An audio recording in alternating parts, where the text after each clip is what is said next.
कांग्रेस ने भाजपा पर निशाना साधते हुए कहा कि भाजपा ने फेसबुक को हथियार के रूप में इस्तेमाल किया है। साथ ही उन्होंने फेसबुक के ओनर मार्क जुकरबर्ग को एक पत्र लिखकर पिछले 2 सालों में सोशल मीडिया पर हुई हेट स्पीच को लेकर जांच की मांग की है।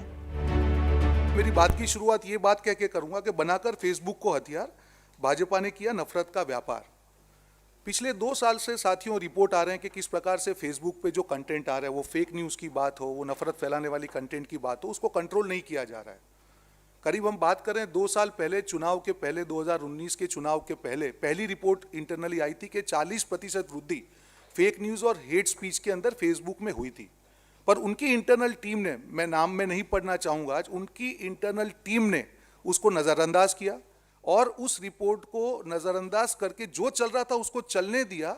और जो उनका बजट था, जो 87% बजट जो कंटेंट आइडेंटिफिकेशन का था, वो सिर्फ 9%, सिर्फ अंग्रेजी जो 9% कंटेंट है उसके लिए यूज हो रहा था, उसको भी उन्होंने 15% कम कर दिया। अगस्त 2019 में वो बजट को 15% कम किया गया। दिसंबर 2019 में जो हेट स्पीच और फेक न्यूज की जो कंटेंट वो 80% बढ़ गई।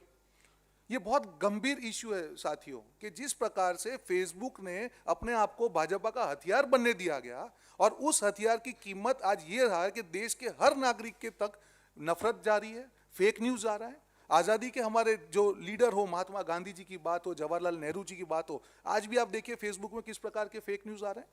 हम लोग रिपोर्ट कर रहे हैं पर कोई एक्शन नहीं लिया जाता है, क्योंकि फेसबुक ने कहीं ना कहीं भारत, जहां पे हिंदी प्रदेश, जहां पे हिंदी भाषा अच्छी तरह बोली जाती है, नॉर्थ इंडिया में जहां उनके सब्सक्राइबर ज्यादा है, वहां पे सिर्फ 9% बजट को उन्होंने यूज किया। तो क्या होगा, आप हेट स्पीच को कैसे पकड़ेंगे? तो 2 साल में जो प्रकार के इंसिडेंट्स रोज आ रहे हैं, मुझे लगता है कहीं ना कहीं भाजपा ने फेसबुक को जो हथियार की तरह यूज किया है और फेसबुक को अपने आप को हथियार की तरह यूज करने दिया गया है।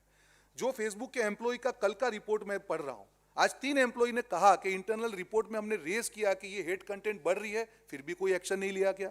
इतना बड़ा प्लेटफॉर्म, 37 करोड़ यूजर जहां पे है, भारत उसका सबसे बड़ा मार्केट है, और इतनी बड़ी चीज को नजरअंदाज करना मुझे लगता नहीं है कि ये कोई सहयोग है, ये भाजपा का प्रयोग है। देश की अर्थतंत्र की बात हो, लोकतंत्र की बात हो, हर चीज पे भाजपा का ये प्रयोग है।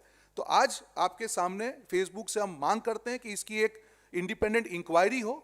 2 साल में जो भी चीजें हुई है, आपके जो इंटरनल रिपोर्ट आए हैं, क्यों आपने उसको इंप्लीमेंट नहीं किया?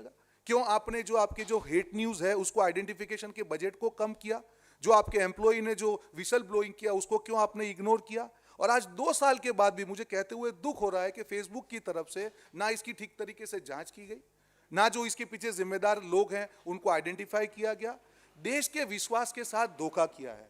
मुझे लगता है कि फेसबुक को जरूरत है, जिस देश ने उसके ऊपर भरोसा किया है उसके विश्वास के साथ विश्वासघात ना करते हुए स्ट्रांग एक्शन ले और अपने जो उपयोग भाजपा द्वारा हो रहा है उसको रोकने का समय फेसबुक का आ गया है। मुझे लगता है बहुत देर हो जाए उससे पहले। आज हमने एक पत्र भी लिखा है फेसबुक के जो ओनर हैं उनको, और उसकी नकल भी हम आपको दे देंगे कि आपको अब एक्शन लेना पड़ेगा। 2 साल हो गए, आप अपने इंटरनल रिपोर्ट को इग्नोर नहीं कर सकते हैं और भारत की एकता के साथ खिलवाड़ नहीं हो सकता है। वो फेक न्यूज़ की बात हो, वो हेट स्पीच की बात हो, आपको अब एक्शन लेना पड़ेगा।